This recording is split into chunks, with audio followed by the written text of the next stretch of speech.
Hello guys! Dahil Teacher's Day ngayon, yung school namin nagbigay ng gift sa mga teacher. At ang gift nila ay ito. Inilagay lang nila sa paper bag na ganito. Ito ang binigay nila. Power bank. Tingnan mo, oh, ang ganda. Ilan bang ano nito? Brand, ang pangalan niya, Jomrom. Model niya, GO22 battery. Capacity ng battery niya, 15,000 mAh. 3.72 volts ang ano niya. Ang input micro is Type C. USB input. Output niya, USB 1. Output, USB 2. Ang size niya, LWX. Ganon. Made in China. Pero at least, okay na to. Kasi, ayan o. So, ano to? Ay, ito yung kanya. USB port niya. Ganito guys, oh. Ang ganda rin pala. Yan. Tatlo ang ano niya, oh. Wala, ang ganda. Oh. Oh, tatlo yung saksakan. Ang ganda naman, oh. Ngayon lang ako nakatanggap ng ganito gadgets. Ito mayroon pang kwan dyan, oh. Ano kaya to? Thank you, teacher. Sabi pa rin, may thank you pa pala. Thank you, teachers. Ang sweet naman ng school namin. Gulf International School. Mayroon pang sticker. Gulf International School. Thank you, teacher. Tatlo, oh. Grabe. Dito mo isaksak yung port niya. Tapos, isaksak mo rin siguro ito sa laptop or kung saan pwedeng isaksak. Sa laptop ka mag-charge. Para mag-charge ka rin dito. O, see? Ganda rin. Jomrom power bank. Ganda, oh. Ako naman sa dati kong school dati, mayroon kaming ano, yung best teacher, ganyan, every month. Yung end of the month, mayroon mga best teacher, ganyan. Mayroon yung, kasi minsan mayroong mga affair na ano, or Teacher's Day, mayroong magpre-present, mga teacher may sasayaw, may best in dancing, best in art, best in kung ano-ano pa. Ano din ako, naka first place din ako minsan. Dahil nagandahan yung principal namin yung ginawa kong malapit na kasi ang graduation noon. Naggawa ako ng graduation wall.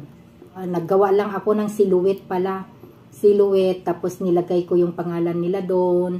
Tapos nilagyan ko rin ng mga iba-ibang design. Tapos tinanong ko sila kung ano yung wish nila, yung dream nila, ano yung goal nila, ganon. Kung saan sila mag-aral ng college, ganyan. Tapos nag-collect ako ng information about yung gusto nilang, yung goal nila sa buhay nila. So, binigay naman nila sa akin. Yung sinabi nila sa akin na ano, didikit ko doon sa silhouette nila kasi may pangalan din. Halimbawa, kung Maha, tapos may silhouette siya, Maha, pangalan, tapos may toga, mayroong, ano ba tawag, tassel.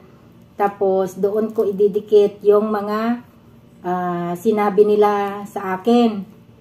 Gumawa ako ng parang invitation na ganyan. Tapos, binutasan ko ng 2 butas, yung pang ano ng puncher, pang butas. Tapos nilagyan ko ng ribbon, tinalian ko, ganyan. Tapos yung first page, mayroon silang mga ano-ano doon, kung ano. Tapos sa second page, kung ano yung dream niya, yung kung anong favorite color niya, kung anong favorite food niya, ganon. Parang Islam book, parang ganon. Ganon yung ginagawa ko sa kanila dati, na nasa ibang school ako. Ngayon naman, doon sa, ito ngayon, yung bago kong school, 2 years pa lang ako dito sa school na to. Sa lab din ako, pero totally lab lang. Wala akong ibang kasi noon sa dati kong school, ako ang naggagawa ng honor roll. Kung sino yung mga magagaling na estudyante, binibigay nila, ako ang unang nakakaalam kung sino yung mga honor. Tapos, igagawan ko rin sila ng itatype ko yung pangalan nila, tapos ilalagay ko yun kung honor, high honor, honor with distinction, ganon.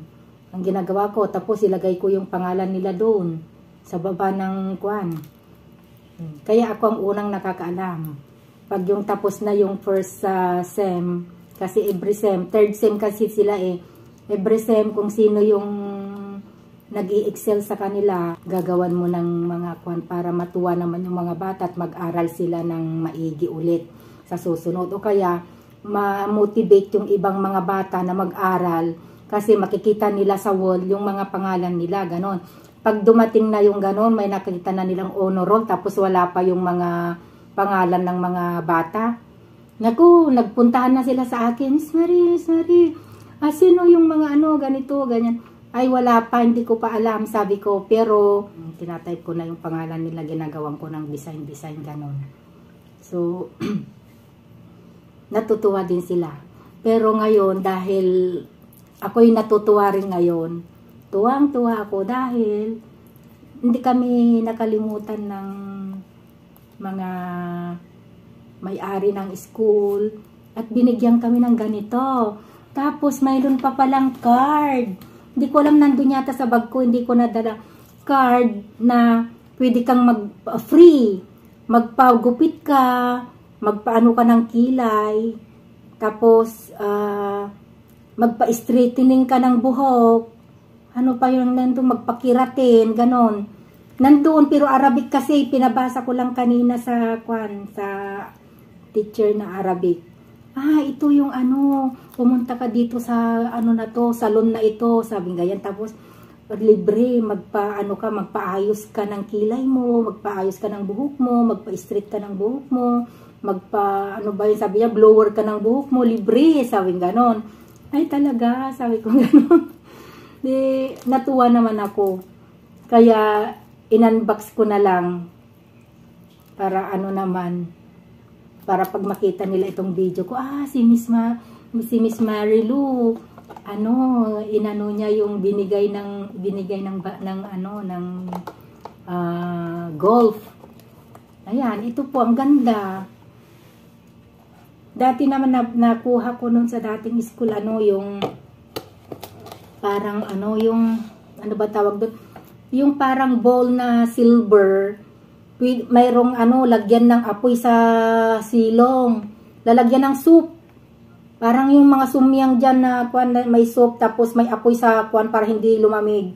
Ganon ang nakuha ko nung first prize ako natuwa yung principal namin na maganda daw yung ginawa ko. Kaya, first prize ako. Yun, ang binigay talagang silver. Mayroon pa siyang 3 sandok na kasama. Mayroon yung malalim ang Basta maganda rin. Kaya minsan, mamomotivate ka rin na gumawa ng something. Kasi may mga prize din every end of the month. Pero ito na natuwa din ako dito. Ang ganda. At least kung kailangan mo ng marami kang isaksak, yan. 3. 2, 3. 3 sila. Hindi na kayo mag-aagawan. 3 kami. Yung asawa ko, ako, yung anak ko, 3 kami. Tapos ito pa, mayroon pa palang nakaano dito. Ano to? Ano ba to?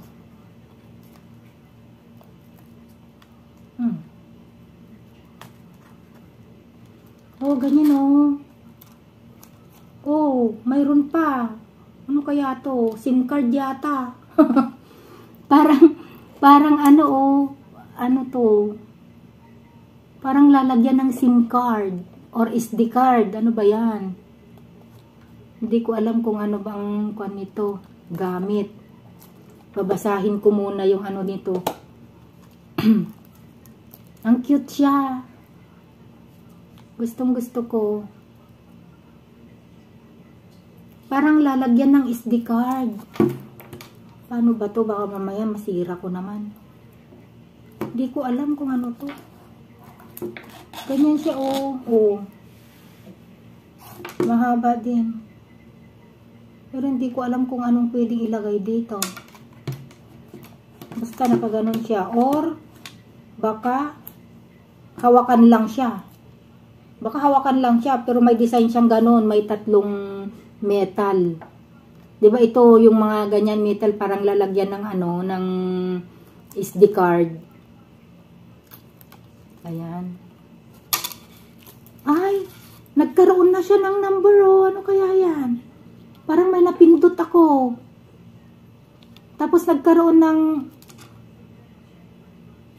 number. Ano kaya to? Parang radio. Oh, may radio pa to. Oh, mayroon ding pindutan dyan, oh. Oh. Ala, basahin ko nga ito kasi parang mayroon pang ano dyan, oh, monitor. Ano yan?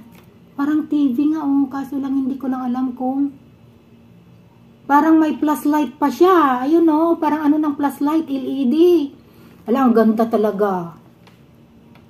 Ang ganda talaga ng ibinigay ng school, oh. Oh, marami pa palang saksakan dyan, oh. Pwede ka pang magsaksak dyan. Pero ito, siguro i-charge pa ito. Kasi pwedeng, ano, nawala na naman yung number.